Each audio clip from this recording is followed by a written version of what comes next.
სალამ მეგობრებო, როგორ ხართ? ესე იგი, მინდა რომ რამდენიმე სიტყვით დავამატო. YouTube-ზე ესე იგი ცალ-ცალკე არის დასაკრავი სიები, მოგეხსენებათ, გაყალბებული ისტორიის თემას შევეხებით დღეს, ესე იგი, გაყალბებულ ისტორიას მცირედი ინფორმაცია მინდა დავამატო რა. მცირედი ინფორმაცია და მანამდეც მაქვს მე ნასაუბრები გაყალბებული ისტორიის ამბავში, რომ ესე იგი დიდი ბრძოლები ფიზიკურად ვერ მოხდებოდა ადრეულ ეპოქებში, რაც ისტორიაში წერია. ანუ რაც ოფიციალურ ისტორიაში რაც არის მოყვანილი, ეგ ვერ იქნებოდა რეალობაში, იმიტომ რომ ძალიან დიდ რესურსებთან არის დაკავშირებული და ეს TikTok-ზეც მაგ დასაკრავისია გაყალბებული ისტორიის და იქაც ვისაუბრე და აქაც მაქვს ნასაუბრები, ასევე რომ ესე იგი მსოფლიოს მთლიანი ისტორია დაწერილია ხელოვნური ინტელექტის მიერ და აი ამ თემებს მინდა რომ რამდენიმე დეტალი დავამატო რა, ჩემი მოსაზრებები სანამ დამავიწყდება, ხა ჩამოწერილი მაქვს და შევამატო და კიდევ მე ანუ აი როგორ გითხრათ ლოჯისტიკური საკითხები, აი ომი რო ვერ იქნებოდა, ეს ლოჯისტიკური საკითხების კიდევ უფრო დეტალიზაციას დავამატებთ შემდგომ ვიდეოებში კიდევ ანუ ეტაპობრივად, ანუ ეს ერთი ვიდეოს თემა არ არის, ანუ ეტაპობრივად მივყვებით კვლევას რა, ვიკვლევთ რა შეიძლებოდა ყოფილიყო რეალური და რა ვერ იქნებოდა რეალური, ანუ იმ გადმოსახედიდან იმ ფორმატში, რა ფორმატშიც ჩვენ ვთქვათ საქართველოს ისტორია, ასევე მთლიან მსოფლიოს ისტორია, რასაც გვიყვება. იმიტომ რომ ფიზიკურად ვერ იქნება ეგრე, ანუ შანსი არ არის რა, ეხლა 300,000 და 500,000-იანი ჯარების გადაადგილება, რა ვიცი, ევრაზიის კონტინენტიდან, ევროპიდან, აზიის მიმართულებით, გინდა აზიიდან ევროპის მიმართულებით და საერთოდ ამერიკის აღმოჩენა და გემებით გასასვლა, ხო, ეგ საერთოდ ფანტასტიკა არის, ხო? რაღაცა იალქნიანი გემებით. ამაზე ვისაც არ მოგწონთ თქვათ ეს კონტენტი ჩემთან და რაღაცა გონიათ რომ სისულელეს ვლაპარაკობ, კიდევ უფრო დეტალურ განხილვა რუსულენოვანი და ინგლისურენოვანი არის YouTube-ზე, უამრავი ბლოგერია და უბრალოდ განსვიფრდებით რა, ან ისეთ რაღაცებს საუბრობენ. ხო და ეხლა აქ რაზე არის საუბარი, ხა ცოტა შტატივსაც დავითრევ და უფრო კარგად გავშლით დეტალებს. ანუ აქ ეხლა რაზე არის საუბარი? პირველ რიგში მინდა ვთქვა იმას, რომ ქართლის ცხოვრებას ჩვენ არ ვეხებით. ანუ ქართლის ცხოვრებას ჩვენ არ ვეხებით არც ცუდი მხრივ, არც კარგი მხრივ, ეგ ცალკე კვლევის საგანია. ქართლის ცხოვრება არის ისეთივე ცოცხალი ორგანიზმი, ანუ ქართლის ცხოვრების ტექსტი არის ისეთივე ცოცხალი ორგანიზმი, როგორიც არის ბიბლია რა. ეგ სხვა თემა არის. უბრალოდ ჩვენ კონკრეტულად, აი წარმოვიდგინეთ, როგორც არსებობს, ესე იგი, ბრტყელი დედამიწის მოდელი ცალკეა და სფეროსებრი დედამიწის მოდელი ცალკეა და ერთმანეთში ურევენ ხოლმე და შეკითხვების დასმაც კი, შეკითხვაც კი რომ სწორად დასვა, უნდა ერკვეოდე ამ საკითხებში. ამიტომ აი ეს ჩვენ გამოვდივართ, ოფიციალურ ისტორიის, ესე ვთქვათ, ჩარჩოებიდან გამოვდივართ და ვსაუბრობთ რეალობაზე რა. ჩვენ არ ვენდობით არქეოლოგების მიერ შედგენილ ამ ესე ვთქვათ სისტემატიზაციას, რაც არის დათარიღებასთან დაკავშირებით, იმიტომ რომ სრული აი სისულელეები და აბსურდები არის და ბოდვა მიდის ჩვეულებრივად, ეს არ არის ამ სფეროს შეურაცხყოფა, არა. რეალური არქეოლოგია არის საერთოდ სხვა რამე რა. უბრალოდ აქ დათარიღების თემებში იმდენად აჯაბსანდალი აქვთ მათ იმდენად არაადეკვატური დათარიღებები მიდის 5,000 წლის წინ რა 5,000 წლის წინ კი არა 300 წლის წინ რა ხდებოდა ჩვენ ის არ ვიცით. იმას ვერ ვარკვევთ რა 5,000 წლის წინ. უბრალოდ მათ აქვს სისტემა აქვს მოფიქრებული, შედგენილი.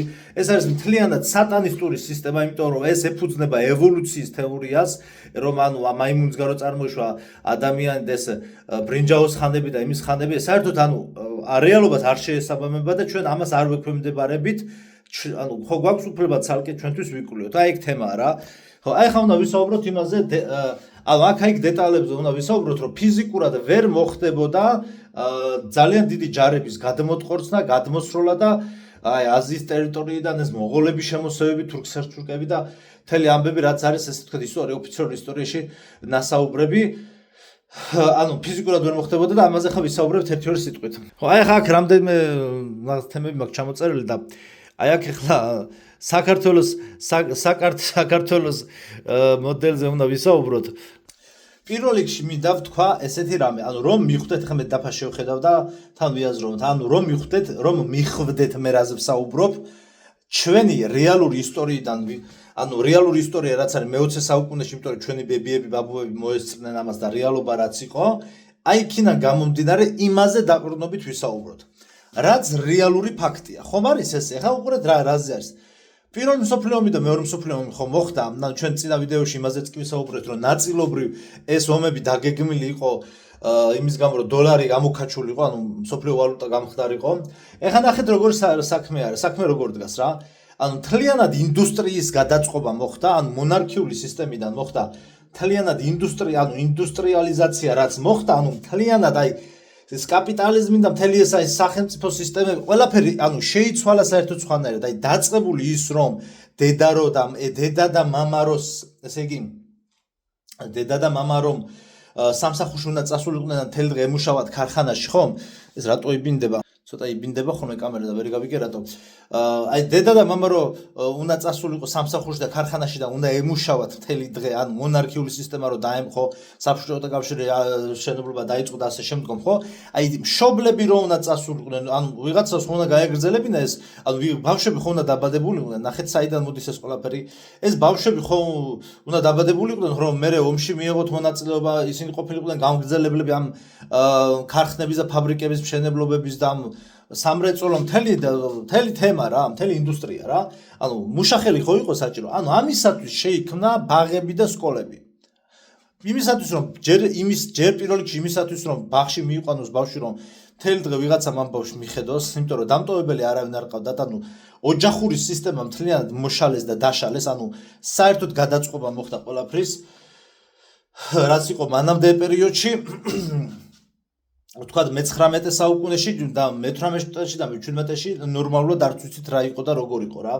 იმიტომ რომ მე-18 საუკუნის ბოლოს, მე-19 საუკუნის დასაწყისში რაღაცა ტიპის ჩატვირთვა მოხდა დედამიწაზე. ანუ საიდან როგორ გვერდზე კონტინენტებიდან, მიწისქვეშეთიდან, ლაბორატორიებიდან გამოიყვანეს ბავშვები, არ ვიცით ჯერ, ანუ თეორიებია სხვადასხვა ვერსიები. ანუ ნახეთ რა ხდება, მოხდა ჩატვირთვა, შემდგომ ამ მონარქიული წყობილების ცვლილება და შემოდის ესე თქვა და სახელმწიფო სხვანაირად ფორმირდება და საბჭოთა კავშირი მყარდება, ასე თქვა და აქ ჩვენ ტერიტორიაზე სხვაგან სხვა ტიპის მმართველობებია და აი ნახეთ რა ხდება რომ დედა, მამა და შვილი, ანუ შვილი არის მიბარებული ბაღში, სკოლაში და დედა და მამა მუშაობენ ქარხანაში. ნახეთ რა ხდება იმისათვის რომ პირველი მსოფლიო ომი წარმოებულიყო და მეორე მსოფლიო ომიც წარმოებულიყო, ვიღაცას უნდა ემუშავა ქარხანაში, დაემზადებინა კონსერვები, აი თქვა ტყვია-წამალი, იარაღები, 1000 რამე ტექნიკა, ესე იგი ტექნოლოგიები, ტექნიკა, სამხედრო ტექნიკა,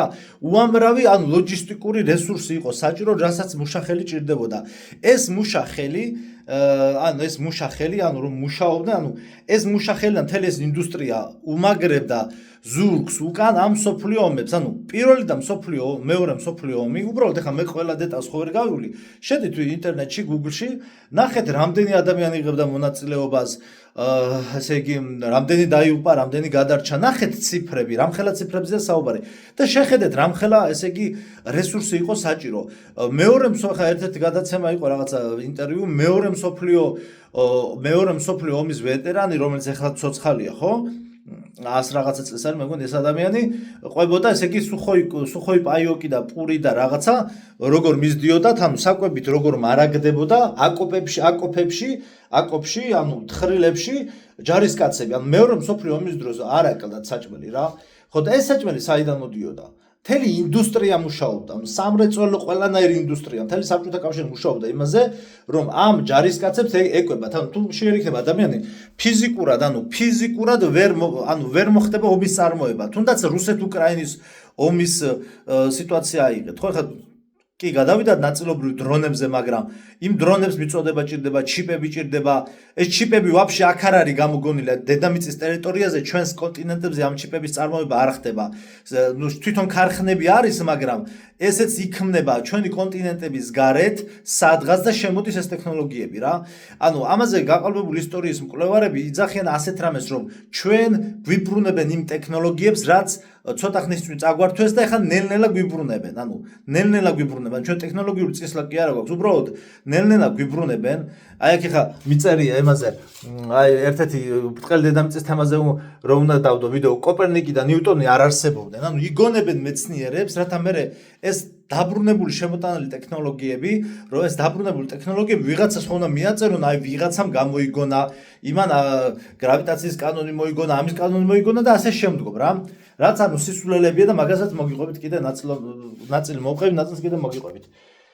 ანუ აქ რაზე უნდა ვისაუბროთ ჩვენ, ანუ რას ვლაპარაკობთ, ანუ პირველი და მეორე მსოფლიო ომის წარმოება ვერ მოხდებოდა ფიზიკურად, თუ არ მოხდებოდა, აი ამ სუხოი პაიოკებს, რასაც ხე ამ შრალი საკვების მიტანა, ანუ ესე იგი ადგილზე მომარაგება, თუ არ მოხდებოდა ამ ჯარების ფიზიკურად ანუ ტყვია წამალი ტექნიკა, ისინი რა ქვია, სამხედრო ტექნიკა, შეიარაღება, ამებზე აღარ ვლაპარაკობ. აკ მინიმუმ მე შეიარაღება თქვა ეხლა იყო ავტომატი, მანამდე იყო ხმლები, ხო სიტყვაზე. ანუ აკ მინიმუმ გასაგები ეგ ცვლილება, მაგრამ ადამიანი რაც არ შეცვლილა, ადამიანს ხო ჭირდება საკვები, ხო? ანუ საკვების ნახეთ რას ვამბობ, საკვებით მომარაგება რომ ყოფილიყო მთლიანად მსოფლიო გადაეწყო სხვა სისტემაზე. ანუ რამხელად ცვლილებები მოხდა ამ ფულადი, ესე ვთქვათ, ფინანსური ტრიალის და დოლარის შემოსვლით, აი წინა ვიდეოშიც რო ვისაუბრეთ, ხო ხვდებით რაზეა საუბარი. და აქ ეხა ჩვენ ისტორიაში ჩვენ გვიყვებიან, რომ ცხენზე შეჯდა ხალხი წამოვიდა და დაგვიპყრო. ანუ ეს რა ხალხი არის, რა სისულელე გამოიარეს 5000. თქვენ წარმოგიდგენთ ხა აქედან საქართველოსდან ცხენით ჩახვიდე, აი დაახლოებით ამ ხელა ტერიტორიებზე ლაპარაკი, რომ საქართველოსდან ცხენით ჩახვიდე იმაში საბერძნეთში, იტალიაში, ესპანეთში და იქ დაიპყრო კიდე რაღაცა. ჯერ იქამდე ჩახვიდე, ჯერ ცხენი მოგიკვდება გზაში 18 ჯერ. ანუ რამდენი ცხენი უნდა გამოიცვალო და ეხლა თან 10 კაცი ვერ განახორციელებთ ამას და თქვენ წარმოგიდგენთ 3000-დან დაწყებული და 5000 კაცი 5000 კაციანი არმიებიდან დაწყებული საუბარია 9 მილიონიან არმიას და ნუ გვირგვინდება დიდგორის ბრძოლით რა. კი ბატონო, მე არაფერს არ ვიძახი, მაგრამ მაშინ უნდა შემოვიტანოთ იდეა იმის შესახებ, რომ არსებობდა პორტალები. თუ პორტალების ნახეთ როგორ რაღაც არის, აქაც მუშაობს, როგორც აი ბრტყელი დედამიწის სისტემაში, აქაც მუშაობს დომინოს პრინციპი. აი რა არის დომინოს პრინციპი? დომინო რო არის ჩალაგებული ერთმანეთთან და თიც რომ მიარტყა და ყველა რო წაიქცევა. თუ საქართველოს ნებისმიერ ისტორიის, ანუ ოფიციალური ისტორიის ამბავში, ესე ვთქვათ, ისტორიკოსები შემოიტანენ იმ იდეას, რომ კი აი თქვათ ამას შენასაც დაულაგებ ინფორმაციებს და თქვათ დებატებში თქვათ გაიჭედა და კაი თქვათ პორტალები იყო, იმიტომ რომ მართალი ხარ იქიდან ვერ ანუ იმ ტერიტორიებიდან 5000 კილომეტრს, ანუ ჯარი ვერ გაივლის რა 5000 კილომეტრს ხახნო ცხენებით და არმიებით და ურმებით უგზოობის პერიოდში რაღაცას აბრეშუმის გზა, აბრეშუმის გზამ შეიძლება იარსებობს ამ პერიოდში, როდესაც ანუ ბორბალია გამოგონილი და მოტორი არსებობს და ტექნიკა დადის. ეგ შეიძლება აბრეშუმის გზად მივიჩინოთ, მაგრამ და რაღაც აკლემებმა გაიარეს და ძაფი დატოვეს და შენ ვაშლი გამოგართვეს და ეგეთ რაღაცები, მაგრამ ანუ იმაზე საუბარი, ესე იგი 5000 კილომეტრი გაიარეს ცხენებით, ესე ჯარიმა, ეს არის ხახო წარმოუდგენელი და ამ შემთხვევაში თუ ისტორიკოსი შემოვა და თქვა ესე ვთქვათ, შემოვა იმ იდეით, რომ კი ბატონ, არსებობდა ეს რა ქვია პორტალებიო, თუ შემოვა ამ იდეით, მაშინ დომინოს პრინციპით ყველაფერი ირღვევა. იმიტომ რომ თუ არსებობდა პორტალები, იქ ძალიან ბევრი რამ სხვა რამეც არსებობდა, ეგ მაგია, ესე ვთქვათ, ალქიმია, ყველაფერი მართლა არსებობდა, პორტალებიც არსებობდა, გარკვეულ ცივილიზაციურ ჩატვირთვებში და ეტაპებზე. ანუ ჩვენ ამის ქრონოლოგია არ ვიცით უბრალოდ. ხო, და აი ამას ვერ გეუბნები, ეგეც რო გითხრან, უკვე აი როგორღაცა თავისი თავიანთი მეცნიერების საწინააღმდეგოდ მიდიან. ეხლა ვისაუბროთ რამდენიმე დეტალზე, მოიცა? მოკლედ შევახეთ ჩვენ ეხლა პირველ და მეორე მსოფლიო ომს და ვთქვით ის რომ ფიზიკურად ჯარის მომარაგებას ანუ ჭირდება ინდუსტრია. ანუ მე გეუბნებით რომ აი როგორ გითხრათ, აი რუსეთის ტერიტორიასთან ახლოს რო არის, შუა ევროპის ტერიტორიაზე რო დგას ჯარი, მეორე მსოფლიო ომი მიდის გერმანიასთან შეტაკება მიდის, შეეტაკა საბჭოთა კავშირი და ამ საბჭოთა კავშირი ამარაგებს, ხო? ანუ ამის უკან დგას მთელი ინდუსტრია. ანუ როდესაც აზიიდან წამოვიდოდა მონღოლები, თურქსელშუკები, რა ჯიშის ხალხიც გინდა იყოს, ხო? იმათ უნდა უკნიდან უმაგრებდეს მომარაგება, ლოჯისტიკა, რასაც ქვია. მომარაგება უნდა ხდებოდეს და რანაირად უნდა ხდებოდეს მომარაგება? თვითონ ცხენს თავისი ესე იგი კვება ჭირდება ამ რაღაცა რაოდენობის კილო თივა ჭირდება, რაღაცა რაოდენობის ლიტრი დღეში 10 ლიტრი თუ რაღაცა ლიტრი წყალი ჭირდება. თან მით უმეტეს ესე იგი, როდესაც შენ გადაადგილდები, ჯარით როდესაც გადაადგილდები, ხო? შენ ყველგან არა გაქვს თივა, ან ყველგან არა გაქვს ბალახი. ჯერ ის რომ იმას თუ აძოვე, მთელი დღე უნდა ნახევარი დღე უნდა აძოვო, მაშინ როდესაც წახვალ. ნახევარი დღე თუ იმან ბალახი ძოვა და ნახევარი დღე შენ იმზადე საჭმელი, აბა მიდით ხახნო, აი ბუნებაში გეუნებით, ნახევარი დღე მიმდის, უბრალოდ ცეცხლი რო დავანთო, მე რეალურ ფაქტებს გეუნებით. ცეცხლი რო დავანთო, რაღაცა შევწვა, ჩვეულებრივად ნახევარი დღე მიმდის რა. როდესაც ონკანი მაქვს, თებში მაქვს, ჭიქა მაქვს, ტაფა მაქვს და ცეცხლი მაქვს. და ეხლა თქვენ წარმოიდგინეთ, ხახნო, აი გადიხარ სხვადასხვა ტიპის ლანდშაფტებს. აი აზერბაიჯანში ყოფილი ხართ. აი მე გეუბნებით აზერბაიჯანში დაყოფი ვარ და მარილიანი მიწაა რა. ბაქუმდე სანამ ჩახვალ არის ქალაქები, არის რაღაც რა ხელოვნურად გაშენებული ისინი, რა ქვია, რაღაცა გორები, ანუ ხელოვნურად გაშენებული ნაძვნარია. არის ნაკრძალიც აქვს, იქ ცოტა აღმოსავლეთ, ჩრდილო-აღმოსავლეთ ნაწილში რაღაც ნაკრძალიც არის და ლამაზ ბუნება იქნება სავარაუდოდ იქით. მაგრამ ავტობანი აი ბაქოსკენ რომ მიდის, ამას ვსახიან სტეპებს და რაღაცა მარილიან მიწას. იქ საერთოდ არაფერი არ ხარობს, არაფერი არ მოდის. აი წარმოიდგინეთ ნახევარი აზიის ტერიტორია იქით ეგეთი, ეხლა როგორც აზერბაიჯანში როგორც არის ნახევარი სომხეთში როგორიც არის და იქით კიდე უდაბნოა, ხო? სადაც წყალი არ არის, ბალახი არ არის. და რა უნდა ჭამოს? ხახნო 50000-მა ცხენმა რა უნდა ჭამოს? იმ 50000 ცხენზე რამდენი აბჯარი და რამდენი ბარგი უნდა აკიდოს? მეომარმა რომ წავიდეს და ერთი კვირა, ერთი თვე მგზა, ერთი თვე როს დასაპყრობად მოდის, იმას ეყოს.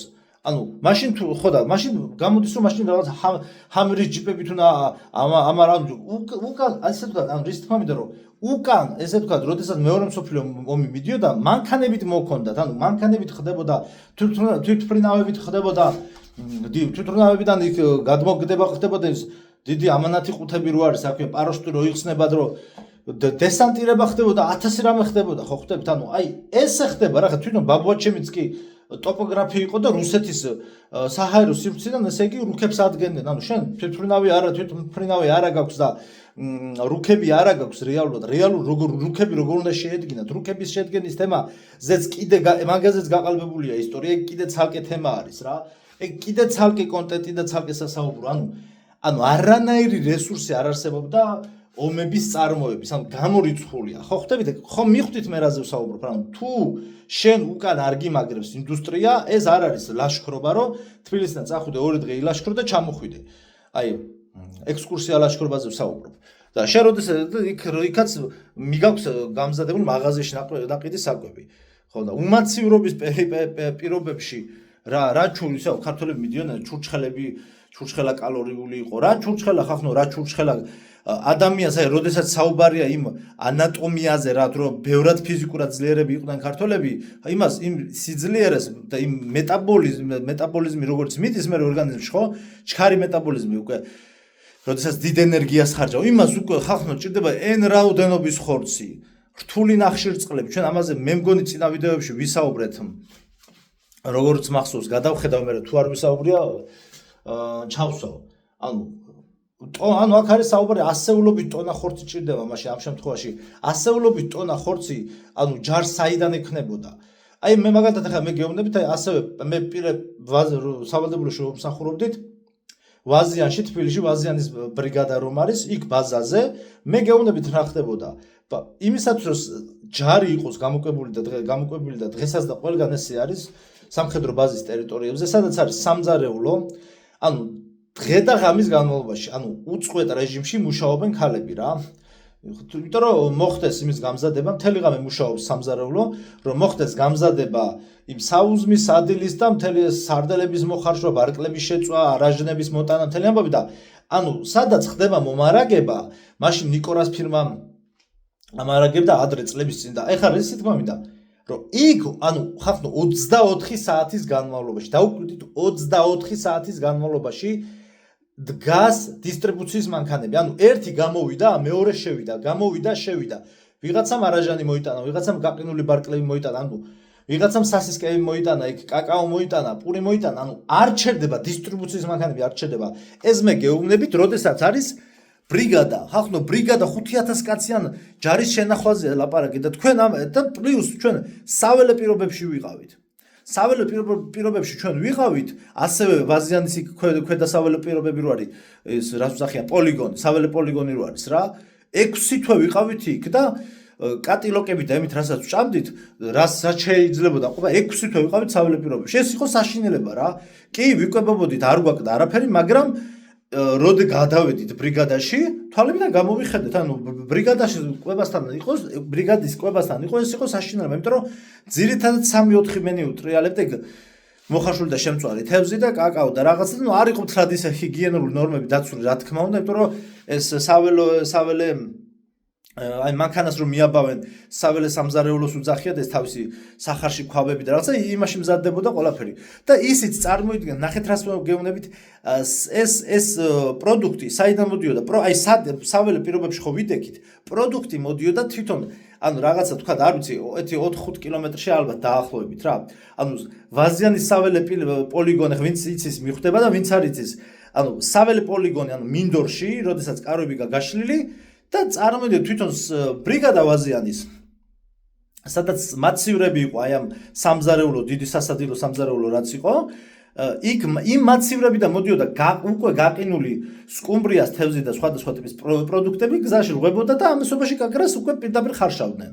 ეხლა მე თქვენ გისვათ შეკითხვას, ამას გეუბნებით, ჩვენ ვიდექით 500 კაცი, ბატალიონი ვიდექით საველე პირობებში, მე გადავედით ბრიგადაში.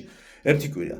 ზუსტად მასში გადავედით, როდესაც აი ზუსტად 7 ნოემბერი რომ მოხდა 2007 წლის 7 ნოემბერი იყო მაშინ მე ბაზაზე ვიყავი რომ იქიდან წაიყვანეს დაჟე ხალხი დარბევაზე რაღაცა მთელი ამბები იყო მე ბაზაზე ვიყავი სავალდებულო ვიყავ მაგრამ კონტრაქტი ვიც იყო ისინი წაიყვანეს რა დარბევაზე 7 ნოემბერი მიშაბრო დაარბია აქცია მე გეუბნებით მაგ პერიოდს გეუბნებით ზუსტად ხო და აი გეუბნებით ხალხო რანაირად 500 კაცი ძლივს ვჭამდით ვსვავდით და ისიც 5-6 კილომეტრის გვერდზე ბაზიდან მოქონდათ ხორცი. რანაირად უნდა შეინახო შენ ჯარი, ანუ ერთ დღეში კი არ ხდება რომ აზიიდან ჩამოვარდეს აქ 200,000 კაციანი ჯარი ჩამოვარდეს, დაგარბიოს და გაიქცეს. ეს ერთ დღეში კი ვერ ეწრება ამას.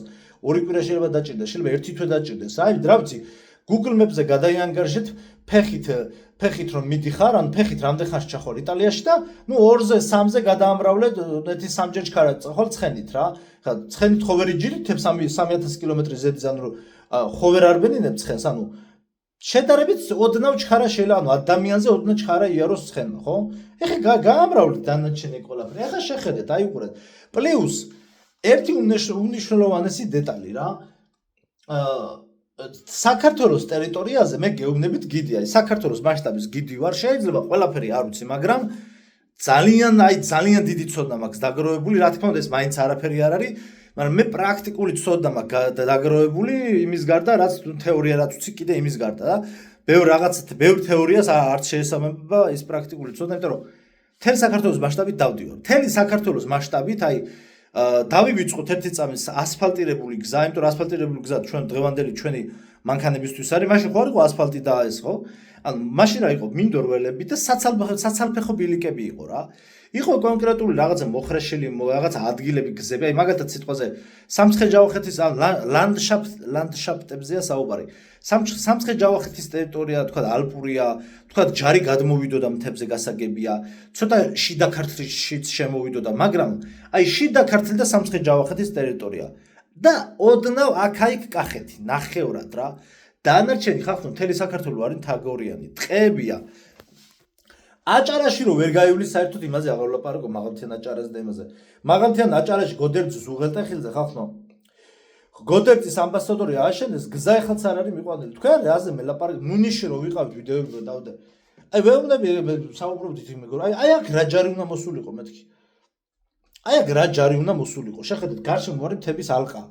დაანგრეული გზა არის, ეხლა 2024 წელია და ძლივს მივდივართ მანქანით ნუნისამდე. რა ჯარის მოსვლაზე არის საუბარი? ის გზაც მოჭრილია ტრაქტორის მიერ. ანუ ძირითადად, აი ალბათ 70%, მინიმუმ 60% მაინც ჯარს მოუწევდა საცალფეხო ბილიკის სარგებლობა, ანუ საცალფეხო ბილიკზე გამოვლა მოუწევდა. ეხლა შეხედეთ დავიანგარიშოთ. აი ეხლა შეხედეთ. ცხენი აი ეს სიგრძეში, ანუ თავიდან ბოლომდე დაახლოებით არის 2 მეტრა რა. აი დაახლოებით. შეიძლება 2.30, აი თავიდან კუდამდე, ხა ვერ დავხატე ხა მაგის ხატვის დრო არ მქონდა. აი თავიდან კუდამდე რა, აი ესე სიგრძეში 2 მეტრა. ეს გეუბნებით მინიმუმს გეუბნებით. ეხლა წარმოიდგინეთ 3000 აი ყველაზე ცოტა ვთქვათ, აი დაახლოებით ციფრები 3000 ის რო იყოს ცხენოსანი, ანუ ეხლა ფეხით ვერ ვენწამო, ყველა ცხენოსანი უნდა იყოს ფიზიკურად აზიიდან, გვერდზე ქვეყნებიდან ვერ ჩამოვიდოდნენ, ხო? აქ ასევე სანამ გავაგრძელებ დავამატებ იმას, რომ აი ლეკები რო გადმოდიოდნენ კავკასიონის ტერიტორიებიდან, გვერდზე ტერიტორიებიდან იქვე რა, აი დაღესტანი და რაღაც აი ისეთი ტერიტორიებიდან, აი გადმოვიდოდნენ და არბებდნენ ხალხს 10-15 კაცი და ბავშვებს მოიპარა, ეგ კიდე შეიძლება. ეგ კიდე არის რეალობა, რომ რაღაც ჩაილაგა რა, იქ ხურჯინში საჭმელი 2 დღეში, 3 დღეში, 2-3 დღე დაჭდებოდათ, გადმოირბებდნენ საცალფეხო ბილიკით 15-20 კაცი, ან 7 კაცი მოიპარავდნენ ბავშვებს, გაიქცეოდნენ ეს იავნანამ რაქნანამ თელეს რაც არის ესეთი მსგავსი ნაწარმოებები შექმნილი, ხო? აი, მსგავსი რამ რეალობა შეესაბამება. 15 კაცი გამოიქცა, იქ ხევსურა ვაჟაფშავლას რაც აქვს აღწერილი, იქ ხევსურებთან შეტაკებები შატილში, სხვადასხვა, აი ხევსურეთი თიანეთი, აი ეს გადმოვიდოდა თქვა ჯარი, თუნდაც 150 კაცი, 300 კაცი, 500 კაცი, ცხენოსნები გადმოვიდოდნენ, იომებდნენ, პატარა მცირე შეტაკებები გასაგებია. მაგრამ ხახნო 200,000 კაცი რაზე მელაპარაკებდა, რა სისულელეა, რა შუაში არის მსტოვართა ინსტიტუტი, კავშირგაბმულობის გარეშე ვინ სად უნდა წასულიყო, როგორ უნდა გაეგოთ, აი ზღაპარი ხალხნო. ეხლა უყურეთ, ანუ მე მაგას ვამბობ 15 კაციან ხალხზე, აი 15 კაციან თემაზე, 10 კაციანზე რომ გადმოვიდნენ ლეკები, გადმოვიდნენ და შემოესვიდნენ და ტყეში ყაჩაღები იყვნენ და რაღაცა კიდე გასაგებია, მაგრამ აი ხა შევხედოთ ეგ შეესაბამება რეალობას, მაგრამ ეს შევხედოთ. აი შევხედოთ, აი მივანამთოთ ლაზერი 3000 კაციანი ჯარი. 3000 კაციანი ჯარი რომ დაადგებოდა საცალფეხო ბილიკს, სადაც ერთი ცხენით შეიძლებოდა გასვლა მხოლოდ და მთელი საქართველო, აი სადაც კი, ნახეთ რისი თქმამი და სადაც კი გადაუხვევთ გზიდან, ანუ სამანქანე გზიდან და ნაკრძალებში გიწევს გავლა, აი ნებისმიერ ადგილ ყველგან არის საცალფეხო ბილიკი. ყველა ბილიკზე მოუწევდათ მათ, მაშინ მით უმეტეს საცალფეხო ბილიკის გავლა მოუწევდა 3000 კაციან ჯარს, მოუწევდა და ეს 3000 კაციანი ჯარი 3000 რო გავამრავლოთ 2 მეტრზე. გახლავთ 6000 კილომეტრი და 6000 მეტრი. მოკლედ ნახეთ 3000 კაციან, აი 2 მეტრა ხო არის ცხენი თავიდან ბოლომდე, ანუ ერთი ცხენი 2 მეტრა, მეორე ცხენი უკან მოყვება, მეორე ცხენი 2 მეტრა, მერე მესამე ცხენი, ანუ ერთი ადამიანი, მეორე ადამიანი, მესამე მეორე, ანუ ერთი მეომარი, მეორე მეომარი, მესამე მეომარი. ხო ხვდებით რაზე? ანუ ჩამწკრივებულები რიგში ხო იყვნენ, ხო მოდიოდნენ, ახლა უყურეთ 3000 კაციანი ჯარი რო ყოფილიყო, ეს ყველაზე ცოტას გეუბნებით, 3000 კაციანი ჯარი გადაიჭიმებოდა 6 კილომეტრის სიგრძეზე. თქვენ 6 კილომეტრის სიგრძე იცით ხახნო რამ ხელა არის? მთელი ეს არის, რა ვიცი, როგორ გითხრათ, რა ფონი ჭალიდან 2 ჭალამდე ცოტა მეტი კიდე შეიძლება რა. აი რამ ხელა სიგრძეზე არის საუბარი. ეს არც იცვლება ესეთი ომები არც არის ჩაწერილი, აი აქ-იქ არის მოხსენიებული. აი ყველაზე მინიმუმი გითხარით. ეხლა შევხედეთ 30000 კაციანი საშუალოდ გეუბნებით, აი ესეც მცირე ბრძოლებში შედის. 30000 კაციანი ჯარი უკვე 60 კილომეტრზე გადაიჭიმებოდა რა. ზოგან გასაგებია გაიშლებოდა, ზოგან მე ისევ საცალფეხო ბილიკს დაემატებოდა. რანაირად ხახნო, როგორ შეიძლება 30000 კაციანი ჯარი მიდის და კავშირგაბმულობის გარეშე ჯარმა იცოდეს, ანუ ხალხმა რომლებმაც არ იციან ვაფშე სად მიდიან, ერთ კაცს უჭირავს ხელში რუკა, ანუ 2 კაცს და 2-3 კაცმა იცის მარტო რომელიც აქ არის ნამყოფი საქართველოს ტერიტორიაზე.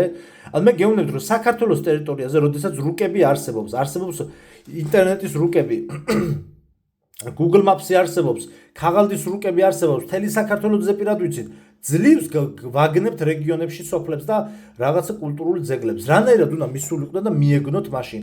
აი მე ვსვავ შეკითხვებს, აი ამ შეკითხვებზე არ არსებობს პასუხი ისტორიაში, იმიტომ რომ მთლიანად ისტორია არის მოგონილი. ფიზიკურად გამორიცხულია ხახნო 30000 კაციანი ჯარი კავშირგაბმულობის გარეშე. კავშირგაბმულობა რა არის ხახნო იცით? ზურგჩანთაზე რო აი ესე ანტენიანი ვინც არ იცით რაზე არის საუბარი. ანუ ყველა ასეულს და დანაყოფს აქვს თავისი ესე იგი კავშირგაბმულობის დიდი ზურგჩანთის აპარატურა, ანტენა არის ამოწეული ესე მაღალზე და ეს ჯარები ერთმანეთს ელაპარაკებიან ვინ სად მიდის, მოდის, ანუ გადაადგილება რა, ანუ სამხედრო ეს ტერმინოლოგიებშიც გადავალთ მე რა. მთლიანად ეს მის ჯარების გადატყორთნა, მოძრაობა, მარშირება, ყველაფერი, ანუ კავშირგაბმულობის გარეშე უბრალოდ ბატებივი დაიფანტებიან ყველანი, გინა ადგილობრივი და მით უმეტეს ხახნო უცხოეთიდან ჩამოსული დამპყრობელი. ანუ მე რომელიც თელი ცხოვრებაა მოგზაურობ საქართველოში. ყველანაირი რუქების გარეშე გვიჭირს გადაადგილება. რანაირად, აი გეკითხებით რანაირად უნდა ჩამოსულიყო, რა ანუ მაცნეები დარბოდნენ 30000 კილომეტრის მანძილზე 30000 ჯარი რო არის გაშლილი. ისე მაცნე რასო ტყვიასავით გაიქცეოდა ცხენი, თავში ეტყოდა იმას, გამოვარდებოდა უკან, მე მარცხნივ გაიქცეოდა იქით არ წახვიდეთ. ანუ რას ლაპარაკობთ ხო? ანუ ეს მასა წარმოიდგინეთ, ჯარის მასა არის როგორც ცხრის ფარა რა. აი როგორც ცხრის ფარა, იმიტომ რომ თუ მიმართულება თავი არა აქვს ამას ყველაფერს ლიდერი, ანუ შანსი არ არის ვერ გადაადგილდება. ვერც მსტოვრები, ვერც მაცნეები, ვერც ჩამშვებრები, ვერც ნასეტკები, ვერავინ ვერ მოაგვარებდა მაგ თემას თუ არ იქნებოდა კავშირგაბმულობა, რაციები, ტელეფონები, კავშირგაბმულობა, გესმით რა არის კავშირგაბმულობა? აი შეხედეთ და 300,000 არიმანზე 600 კილომეტრი გამოდის. 600 კილომეტრი არის ორი საქართველოს სიგრძის ტერიტორია. ანუ იცით ეს ხალხო, იცით როგორი ფანტასტიკა არის. აი, საერთოდ აი აქ ლაპარაკს უკვე აღარც კი გავაგრძელებ. აი, საერთოდ აღარც კი გავაგრძელებ. ვინც ამბობთ რომ მე რასაც ვლაპარაკობ არის სისულელე, ჩაწერეთ ვიდეო და გამაკრიტიკეთ. დიდი სიამოვნებით მოგისმენთ რაში ვამბობ ტყუილს. და რას ვამბობ არ არსებობს.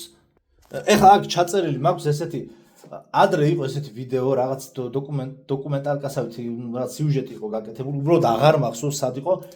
ირანში მოხდა თუ ესე იგი სიმპოზიუმი თუ რაღაც ფესტივალი ჩაატარეს, მილიონერები რომ მიიწვიეს, შეიძლება გინახავთ, მე მგონი ირანში თუ სადღაც მოხდა უდაბნოში ჩაატარეს. და იყო იქ აღწერილი რესურსები.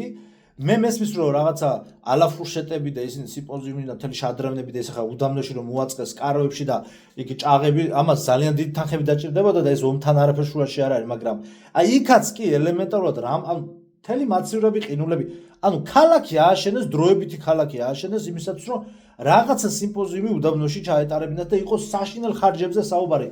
100 მილიონ დოლარზე იყო საუბარი, რომელიც ყველა სოფლიო ისტორიაში ყველაზე დიდი ის დაიხარჯა რა.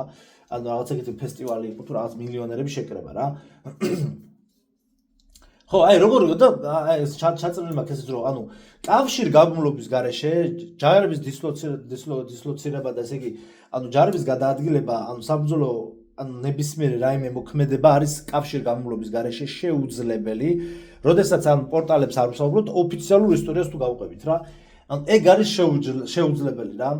ასევე აი ეს რომ დაამტკიცოს, ნახე როგორ რაღაც არის, ეს რომ დაამტკიცდეს რომ ეს ისტორია თქვა არის რეალური, მაშინ უნდა ჩატარდეს ამისათვის მასობრივი ექსპერიმენტი. აი პირდაპირ გეუბნებით, უნდა იქნას აღებული, აი ნაპოლეონი ვაფშე არ არსებობდა ეგეთი პერსონა, მაგრამ აი უნდა აი ნაპოლეონის ერთ-ერთი ბრძოლა რაც ჩატარდა, აი მოსკოვამდე რო ჩავიდა, აი უნდა ჩატარდეს იმ ტალახების პირობებში ხახნო, იმ უგზობის პირობებში, ეგეთ პირობებში ამდენი ცხენი უნდა აღიკაზმოს და გაკეთდეს და აი უნდა ჩატარდეს მსგავსი ექსპერიმენტი, უბრალოდ ერთმანეთი არ დახუცოს ხალხმა, მაგრამ იქიდან რო ჯარი წამოვა, აქედან რო ჯარი წავა, აი ესე ერთი ჩანთით და ერთი ზურგჩანთით და ფარით და ხმლით და რაღაცა ჯაჭვის პერანგით, როგორ ერთმანეთსაც კი ვერ შეხვდებიან, ანუ როგორ ამის ექსპერიმენტი უნდა ჩატარდეს და ამის ექსპერიმენტს ვერც ჩაატარებენ და არც ჩაატარებენ და ვერც ჩაატარებენ და არც შეიძლება მაგას ჩატარება, აი ხო გეუბნებით და ასევე კიდე ჩვენ აი დავამატებდი 2012 წელს ინდური ფილმის გადაღებები იყო და კასკადიორად ვიყავით და მასოვკაში ვიღებდით ჩვენ მონაწილეობას თელავში და სიღნაღში რა. თელავსა და სიღნაღში ხახნო. რამდენი კაცი ვიყავით? ალბათ ერთი 200 ადამიანი ვიყავით ქართველები და ალბათ მეტი არც ვიყავით მაქსიმუმ რა, ერთი 200 ადამიანი. ძალიან გადამღები ჯგუფი, ერთი 200 კაცი ვიყავით, 200-250 კაცი. თელი სიღნაღის სასტუმროები ქონა აღებული ხახნო. თელი ესე იგი ერთი 3-4 რესტორანი გვემსახურებოდა. რომ ანუ უბრალოდ გაქცევა გამოქცევის გადაღება მიდო ინდური რაღაც ფილმს იღებდნენ, გაქცევა გამოქცევაში რომ სისულელეები რაღაცა საბრძოლო ისინი რომ მიდიოდა პლასმასის ხმლებით რომ ხალხზე დღეში სამჯერ ეჭამა. მთელი რესტორნები მუშაობდა, გუგუნებდა მთელი სიღნაღის სასტუმროები და ახლა ეს ყველაფერი თქვენ წარმოიდგინეთ, ღიაცის ქვეშ გძინავს, ცხენსაჭმელი არა აქვს, ცხენსასმელი არა აქვს, შენსასმელი არა გაქვს, თუ ვინმე გეტყვის რომ ცოლშვილებით მოდიოდენო, ეხო საერთოდ ზღაპარია, იქ არის მეორე კიდე ერთი ეგეთი ვერსია რომ გზადაგზაო იმას არ ბევდნენ, რას არ ბევდნენ, სოფლებს რას არ ბევდნენ, ხახნო, ანუ თარანთქრივი წაიკითხეთ, ან რაღაცა ილია ჭავჭავაძე შულვარსაბთად კარზე წაიკითხეთ, ბატონყმობის პერიოდი როგორც ასეთი რაც იყო, თუ იყო და ეგრე თუ იყო, რომ ბატონები ბლატაობდნენ და ბატონებს ჰქონდათ საჭმელები, ისიც, ანუ თითო სოფელში და თითო დასახლებაში შეიძლება ერთი ბატონი ყოფილიყო და ერთი რაღაცა სარაია გაქურდულიყო. დანარჩენი გლეხების ოჯახში ხალხო არანაირი დოლათი და ბარაკა არ იყო ისეთი, რომ ჯარი გამოიკვება. და ეხლა თქვენ წარმოგიდგენთ, ახლა რუსეთი რო შემოვიდეს და კორპუსებში რო შემოვიდეს. და თქვენ ეგეთ რაღაცას წერთ, ეხლაც კი როდესაც მართლა პროდუქცია აქვს ხალხს მაცივარში, ხო? აი ვის ეყოფა მაცივარ ჯერ ისეთი სიძურეა, მაცივარ რო გამოვაღო, თითო ძეხვი და თითო სახში დახვდებათ, თითო ძეხვი და ერთი ნაჭერი ნამცხვარი ალბათ. ხალხს ისე უჭირს იმ პირობებში, როდესაც მაცივრების ავცია მაღაზიების ავცია პროდუქტებით. ანუ ეხლაც კი ვერ გამოიკვებება ხალხი, აი რო შემოვიდეს რუსეთი. რა 2008 წლის ომის დროს უნიტაზი მიქონდათ. ანუ არ გახსოვთ, უნიტაზი მიქონდათ იქიდან რა. რაღაცა იგი შიდა ქართლის ერთ-ერთი სოფლებიდან უნიტაზი მიქონდათ რუს ჯარისკაცებს. იმიტომ რომ წასდა კოუზები და ჩანგლები, იმიტომ რომ არაფერი არ იყო წასაღები. ეხლა თქვენ მე მეუბნებთ რომ 300,000 ჯარი ეს რა ქვია დოტას თამაში კი არ არის და ვარკრაფტის თამაში, ხო? გაიაროს 300,000-იანმა ჯარმა და 50,000-იანმა ჯარმა და გზაში რაღაც იქ სოფელი დაარბიოს შეჭამოს წავიდეს მე სოფელი და არ იყო რომც ყოფილიყო ჯერ ეგეთი დასახლებულები პუნქტები ვაფშე არ იყო რომც ყოფილიყო ეგეთი დასახლებული პუნქტები ანუ ფიზიკურად ჯარის სამყოფი რესურსი არ იქნებოდა აი ვაჟა-ფშაველასო მამამისმაო დაუტოვა ხა რეალურ ისტორიაში რაც არის ვაჟა-ფშაველასო მამამისმაო დაუტოვა დუქანიო და ნუ ისიც გაყიდაო და ეგეთ ისტორიაში არის ეგრე რომ გაყიდაო და ნუ თვითონ ვაჟა-ფშაველას დააკვირდით ფოტოზე ხალხ ლოყები როგორ შევარდნილია ნამდვილი გლეხები ეგრე ცხოვრობდნენ ხალხო აი სული პირით ეჭირათ სული ძლივს ეჭირათ პირით სული რომ აი შედ რო ინდუსტრიის გარეშე ცხოვრობ აი ლობიოზე სიმინძეთან ნახევარი კულტურები შემოტანილი ამერიკიდან და საიდანაც ხო ანუ სული ძლივს გიჭირავს კბილებით რა ანუ ძლივს ჩემსავე ჩაფუთხუნებული კი ვერ იქნება ანუ აი ძლივს გიჭირავს სული კბილებით ძლივს არსებობ და აქ შემოგიჭრა გამოიარა ჯარმა და რა უნდა ეჭამათ რა თითო ცხარი და თითო ძროხა და რაღაცა დაეკლათ იმის დაკლას იმ რაც სურა 500,000 ძროხა დაკლა იმ აგიყროლდება 2 საათში მაცივარი თუ არა გაქვს ანუ შენ იმას საგზელად ვერ წაიღებ ამას გეუბნებით რა ხო და ეხლა თუ იმას იტყვით რომ დაამარილება შენ კაცო შენ ცხენზე ზიხარ თუ ტრანსფორმერზე ანუ რამდენი ხორცი უნდა წაიღო დამარილებული შენ ბოჭკები აკიდო ეგეც გამორიცხულია თუ იმას იტყვის ვინმე რომ დამატებითი ცხენები ყავდა თო გინდა ერთიო გინდა ორი დამატებითი ცხენს დამატებითი კვება ჭირდება უფრო მეტი ხარჯია დამატებითი ცხენი კი არა ცხენსაც კი ვერ გამოცვლიდნენ ანუ ამიტომ ეს ყველაფერი არის გამორიცხული რესურსობრივად ყველანაირად ესე კიდე რა უნდა მეთქვა აი მაგალითად ხა აბრამისეულ იმაზე ახლა ძველ აღთქმაში რაც წერია ის ომები კიდე შეიძლება ითქვას რომ იყო რეალური იმიტომ რომ ძირითადად გვერდზე ქვეყნებთან მიდიოდა ანუ გვერდზე მომიჯნავე ქვეყნებთან მიდიოდა ბრძოლები აი იქ აბრაამის ისტორიაში არის და აბრაამი იყო ძალიან მდიდარი ადამიანი იმიტომ რომ ყავდა ძალიან დიდი ცხრის იქ თხების და იმის მოკეთ ფარები ყავდათ რა და იქ მწყემსებს შორის დავა მიდიოდა ჭხუბი მიდიოდა ყველაფერი არის იქ აღწერილი და არის იქ ასევე ნახსენები ომები გარკვეული ტიპის ომები მაგრამ იქ მე არ ვიცი მე არ მახსოვს არ მახსენდება მე ბიბლიაში იყოს ეგეთი ტიპის რომ 5 კონტინენტის იქიდან მოვიდა ვიღაცის ჯარი და მოვიდა და დაგიპყროდა რაღაცა იყო სულ უდაბნოზია ლაპარაკი კარავში ცხოვრობენ და მეუდაბნოე მამები არიან და მამამთავრები და მწყემსები არიან და ზოგი მიწათმოქმედია და ანუ ადგილზე არიან და თავს ძლივს ირჩენენ რა ანუ ერთადერთი სიმდიდრე გამოიხატება იმაში რომ აქ ძვირფასი ქვები რაღაც ძვირფასი რაღაც მასალა ოქრო ან რა ერცხლი და ასე შემდგომ და ძირითადად იმით რომ ან ხორბალი აქვს ვიღაცას ან ცხრის ფარაღავს და ასე შემდგომ და ესე რომ ესე ამდენი ხალხი ადგეს და წავიდესა იომოს ან ეგ არის გამორიცხული რა გვამები ძალიან დიდი თემა კიდე გვამები არსად არ არის ხალხო ნაპოვნი აი გვამების თემა ნახეთ ეხლა იმ დღეს ეხლა უყურებდი არც მეგონი გადავაზიარე კიდევ TikTok-ზე. თქვენო ერთი ვიღაცა იღებდა ჩუმად რა უკრაინაში ხამდენი ხალხი ხო იხოცება. ეხლა ნახე როგორ არის ამდენ საფლავს ვერ გაუკეთებენ ხალხს. ეხლა დააკვირდით რაზეა საუბარი. ჯერ ისედაც რუსეთშიც და რუსეთ-უკრაინის ომში, რუსეთშიც და უკრაინაში ძალიან დიდი სასაფლაოები გაკეთდა.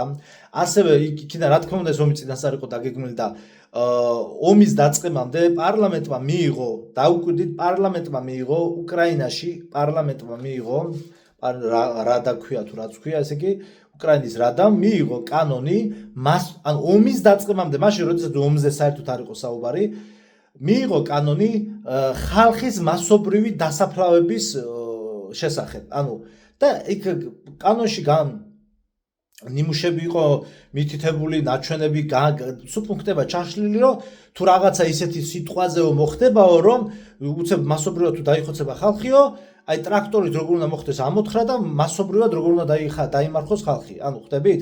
ჯერ ხო წინასწარ იცოდნენ ეს ყველაფერი, მილიარდები შეჭამეს იქითაც, აქეთაც, ასე შემდგომ. მაგრამ ეხა ვიდეო რაზე იყო, ანუ ჩვენ ნახეთ ეხა ძალიან ბევრი ადამიანი, ძალიან დიდი სასაფლაოები, ახალი სასაფლაოები რაც გაკეთდა რუსეთშიც და უკრაინაშიც და რუსულ-უკრაინელ დროშები, ესე იგი ტრიალებს და ანუ თქვა იდენტიფიცირებული როდესაც არიან გარდაცვლილი მეომრები, ხო? ეს გმირი ხალხის სიტყვაზე და ანუ ეს გმირი ხალხი და ეს სიტყვაზე შეხედეთ და იქ არის იდენტიფიცირებული და ანუ იციან ვინსად არის დასაფლავებული ფოტოები და ასე შემდგომ, მაგრამ ყველას ვერ ასაფლავებენ ესე, ანუ ესე ვერ უკეთებენ იდენტიფიცირებას, იქაც მოსახლეობა ნახევარი გაქცეულია ევროპაში, უკრაინიდან და ეხლა ნახეთ რა ხდება. ვიდეო იყო რაზე რომ ხალხნო ვიღაცა იღებდა შორიდან, რაღაცა გორაკზე იდგა ეთყობა და შორს მიდიოდა, აი როგორც აი ჯვარი გწერია, ჩვენ ჯვარი გწერია და ჩვენ ჯვარი გწერია და შიდა ქართლის ტერიტორიას გავდა, ეგეთი დაბლობები იყო, აი სახნავ-სათესი მიწებივით და დიდი ტრაქტორები შორს მუშაობდნენ და ძალიან დიდ ორმოებს თხრიდნენ და იმის უკან და უკან იქით ეს სტეპება და უკან ძალიან ბევრი ტრაილერები, ესე იგი სხვა აი უკანა ფონზე მოშორებით და მე კიდე და კიდე მოშორებით ვიდეოში იყო დაჩვენები იდგა ტრაილერები და ეს კაცი ყვებოდა რომ ესე იგიო ხახნო თქვენ რო გეუბნებიანო რომ თქვენი ახლობელიო ვინც ოფში წავიდაო რომ უგზო-უკნოდ დაიკარგაო, უგზო-უკნოდ კი არ დაიკარგაო, აი აქო მარხავენო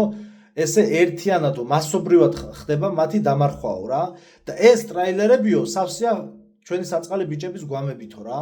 ანუ ხვდებით ნუ რა ჯერა საშინელებაა, ხო ხვდებით და ამას აკეთებს მსოფლიო მართლობა და კორპორაციები აკეთებენ ფულს ამ ხალხის ხარჯზე რა. დიდრდებიან ომებით. ხო და ანუ აქ საუბარი რაზეა რომ მასობრივი აქაც ტრაილერია საჭირო, აქაც ტრაქტორია საჭირო რომ ამხელა მასობრივი ხოცვა ჟლეტვის შემდგომ ხალხის დამარხვა მოხდეს. სხვა შემთხვევაში ანუ ნახეთ გასაგებია ვიღაცა დაიჭრა, მანამდე მოკვდა, ვიღაცა მერე მოკვდა, მაგ ვიღაცა სვავმა შეჭამა, ტურამ შეჭამა თუ რა მოხდა, აი ძველ წარსულ დროში, ხო? აქ არის ორი ვარიანტი. ნახეთ, ორი ვარიანტი. სხვა ვარიანტი ფიზიკურად გამორიცხულია. მოხდა თქვა 30000 კაცი შეეტაკა 40000 კაცს, ან 15 თქვა 30000 იყო შემოსული უცხოური თურქ-სელჩუკი და თქვა 15000 ან 10000 კაცი დახვდა და ქართველებიდან ნახევარზე მეტი გაწყდა, გინა საზღვარგარეთ ომი მოხდა, ხო? აი ომი თქვა მოხდა ხო ომი? ესე იგი ნახევარი დაიხოც ან 60-70% ამოიჟლიტა. ვის უნდა გაეტანა ეს გვამები? ეგ გეკითხებით. ანუ საუბარი იმაზე რომ ვინმე მარხავდა ხახნო, ანუ ამხელა 40000 და 50000 კაციანი აი ათასობით ადამიანის გვამის დამარხვა, ანუ ეს ურმებით და ცხენებით ეს ხალხი არის გამორიცხული. ჯერ გამორიცხული, კაი თქვა მოხდა. ეხლა თქვა, ახეთ ორი ვარიანტია. ან მოხდებოდა მასობრივი წაყვანა ამ გვამების და მასობრივი დამარხვა სადმე, ხომეთ ახმებით, ან ერთი, ან მეორე. ანუ ეგეც გამორიცხული, მაგრამ თქვა იყო, ანუ ან ერთი, რომ მასობრივად მოხდა სადღაც დამარხვა ამ ხალხის, ან მეორე, რომ დარჩა საბრძოლო ველზე, ტერიტორიაზე, მე ქარმა გადაუარა, მტვერმა გადაუარა, ჩიტება შეჭამეს საწყალი ხალხის ხორცი, მაგრამ ძვლები უნდა დარჩენილიყო. ანუ აქედან გამომდინარე, თითქმის მთელი საქართველოს ტერიტორიაზე იმდენი ომი არის ისტორიულად მომხდარი, რომ ჩვენ უნდა ვაწყდებოდეთ ყველა ბარის ამოტრიალებაზე ან ძვლებს, რაც ესე არ არის, გარკვეული სამარხები, როდესაც სამარხებს პოულობენ არქეოლოგები, ეგ არის საერთოდ სხვა რამე, კონკრეტული სამარხები. ანუ ველებზე ჩვენ პოულობდეთ ან უამრავ ძვალს აი სადაც კი მიწას გადაამუშავებ, ყველგან ძვლები უნდა ეყაროს. ან კიდე უნდა ვპოულობდეთ მასობრივად დახოცილი ხალხს, ან მასობრივად ესეთ დამარხულ ხალხს. ისიც ფანტასტიკა რომ ვინ ამოთხრიდა, რითი ლაფატკით, ანუ ლაფატკით ვერ ამოთხრი მაგ ხელა მიწას. გესმით, ჯერ მარტო ისედაც და მე რაც უფრო ქვევით ჩადიხარ მიწაში, ჯერ გრუნტს და მიწის იმას შემადგენლობას გააჩნია. ეხლა ხო გეუბნებთ, აი აქ რომ მიწას ვთხრი, სადაც სილასავით ერთ აგარაკზე სილასავით რო არის მიწა, რომ ჰავ უცებ ვთხრი, მაინც ერთი კვირა ვთხრედით მეტრანახევრიან ორმას მე და ჩემი ძმაკაცი და იქ რა ქვია, შიდა ქართლში და იქით შიდა ქართლში ზოგან ისეთი მიწა არის ხახნო ერთი დღე მოვუნდი, ერთი ნერგი რო დამერგო. აი პატარა ორმო რო ამომეთხარა, იმიტომ რომ ზოგან ისეთი მიწაა. ხო და ანუ ფიზიკურად გამორიცხული იმ ხელა ორმო ამოთხარა, ხო ოთახის ხელა, ერთი დიდი ბინის ხელა ორმო რო ამოთხარო, ხალხმა ამოთხარო ლაფატკით ვერ იზამა და ბარით რა. ამას ჭირდება ტრაქტორი, მე ამას ჭირდება ტექნიკა რომ მიიტანო. და კაი თქვა მიიტანეს. კაი თქვა ამოთხარეს და დამარხეს. ანუ უნდა იყოს ლოკაციები, სადაც ძალიან ბევრი ეგეთ ლოკაცია, სადაც ასეთი მასობრივად დახოცილი დამარხული ხალხის მასობრივად ძვლები უნდა იყოს აღმოჩენილი. რაც მსგავსი რამ არსად არ არის აღმოჩენილი. აქ ერთადერთი არის პარიზის კატაკომბები და ეგეც გასარკვევია მაშინ საერთოდ სხვა რაოდენობა ხალხის ოფიციალურ ისტორიაში სხვა რაოდენობის ხალხი ცხოვრობდა პარიზში და ეს 8 მილიონი ძვალი საიდან მოიტანეს კაცმა არ იცის. ანუ ერთმანეთს ეწინააღმდეგება. აი პარიზის კატაკომბები იქ პარიზია, მაგრამ ეს პარიზში ხوار წაუღიათ რამდენი ათასი ადამიანის და მილიონი კაცის ისა ძვალი ხო? ან თუ წაიღეს რანაირად წაიღეს, იგი პორტალებით წაიღეს თუ ანუ ხო ხდება არ ჯდება რა. ხო და ხა რატომ მასობრივი, ნახეთ მასობრივი ხოცვა ჟლეტვა და ეს მასობრივი უпроსტად მასობრივი დამარხვის ფაქტები ჩვენ ვიცით რა. მეორე მსოფლიო ომის დროს, როდესაც ესე მასობრივად დახვრიტეს და დამარხეს ხალხი, ან დახვრიტეს, ან ომში დაღუპულები დამარხეს, ამათი საფლავები ტყეებში და გარკვეულ ადგილებში არის აღმოჩენილი, ანუ მასობრივი სამარხები, რომ ტრაქტორით რაღაცას აშენებდნენ, გათხარეს და აღმოჩნდა მასობრივად დამარხული, ან ტყეში მასობრივად ეს ნაცისტების მიერ დახვრეტილი ხალხი. ანუ არის ესეთი რაღაცები აღმოჩენილი და აი ამ ომებთან დაკავშირებით არ არის აღმოჩენილი. ანუ ესეც კიდე ერთი თემა. მოკლედ ცხენების ინდუსტრია ხო ცალკე საკითხია, რესურსი ელემენტარულად აი ქამარი რო გიკეთია, იმას რო ბალთა აქვს, იმას რო რკინა აქვს, ეს რო გადაამრავლო 40,000 კაცზე, 50,000 კაცზე, ეს უკვე გამოდის ის რომ შენ ვინ შეგიკერა ეს ქამარი, ამ ქამარს შენ ვიღაცა მეწაღი კი ვერ გაკეთებს 30,000 კაცს, ორ კაც შეიძლება შეგიკეროს, მაგრამ ეს ნიშნავს უკვე რომ შენს უკან უნდა ედგეს ინდუსტრია, ანუ ქარხანა, ქარხნები უნდა მუშაობდეს. ფაბრიკა ქარხნები დენის გარეშე ვერ იმუშავებს, მატორების გარეშე ვერ იმუშავებს, ანუ მეტალურგიის გარეშე ვერ იმუშავებს, ხო ხვდებით? ანუ გამორიცხულია. აი ეს თელი ინდუსტრია არის დაკავშირებული ერთმანეთთან. იმისათვის რომ აქაც რაღაც ყოფილიყო საბჭოთა კავშირისთვის მეტალურგიული ქარხნები და მთელი ამბები, საბჭოთა კავშირმა საქართველოში მაგიტომ ააშენა აქ ყველაფერი.